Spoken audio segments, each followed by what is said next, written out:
پہلے ان کا تقریر سنیے، دھیان سے سنیے گا، غور سے طرح۔ لیکن تم سے اب سہا نہیں جاتا، ایک بار سوال کرنے کے بعد پھر دوسری بار وہ سوال کرے تو کہتے ہو بھولنے لگ گئے باپ ہمارے، بیمار ہو گئے ہیں، لوگوں کے سامنے نہیں لاتے، بے عزتی ہو جائے گی۔ اے میرے عزیزو، جس رسول نے فرمایا تمہاری جنت ان کے قدموں میں ہے، ہاں ماں کے قدموں میں جنت ہے اور باپ جنت کا دروازہ ہے میرے عزیزو۔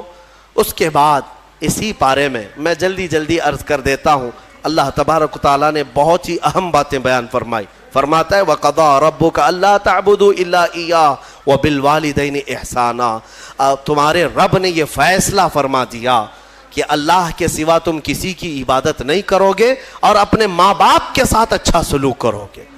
رب کے بعد اچھا سلوک کرنے کا حکم اللہ نے ماں باپ کے ساتھ کیا۔ اما یبلغن عندک الکبر احدہما او کلاہما،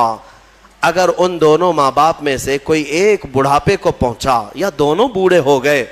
فلا تقل لہما اف، ان کو اف تک نہ کہو، ولا تنہرہما، اور انہیں جھڑک کر بات نہ کرو، وقل لہما قولا کریما، جب بھی ان سے بات کرنا تو نرمی سے بات کرو۔ اکثر لوگ یہاں مات کھا جاتے ہیں، ہاں بہت سارے لوگ جوانی میں تو اپنے ماں باپ کی عزت کر لے جاتے ہیں، جب ماں باپ بوڑھے ہو جائیں اور تم جوان ہو گئے ہو اس وقت عزت کر کے دکھاؤ، یہ کمال کی بات ہے۔ پھر تمہیں سمجھ میں آئے گا کہ تم حقیقت میں مرد ہو یا نہیں ہو، ہاں حقیقت میں تمہاری پرورش کیسی ہے سمجھ میں آئے گا۔ بڑھاپا آ گیا ہو، ایک چیز کو بار بار وہ پوچھ رہا ہو، باپ ایک چیز کو بار بار بھول جاتا ہو، ماں بوڑھی ہے اٹھ نہیں سکتی، بار بار پوچھتی ہے یہ کہاں ہے وہ کہاں ہے، تم جھڑک دیتے ہو، اماں ابھی تو پوچھا تھا جواب تو دیا میں نے، کتنی بار پوچھتی ہو؟ تمہیں پتہ نہیں تم بچپن میں اس ماں سے جتنی بار پوچھتے تھے وہ ہر بار جواب دیتی تھی۔ اپنے باپ سے پوچھو، جب تم چھوٹے تھے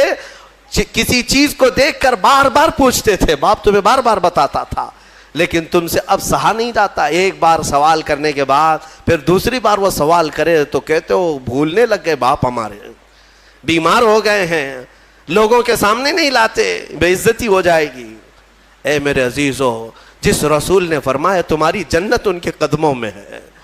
ہاں ماں کے قدموں میں جنت ہے اور باپ جنت کا دروازہ ہے، دونوں میں سے ایک بھی ناراض ہوا تو تم نے دنیا میں جہنم خرید لیا ہے، دنیا میں تم نے جہنم خرید لیا ہے۔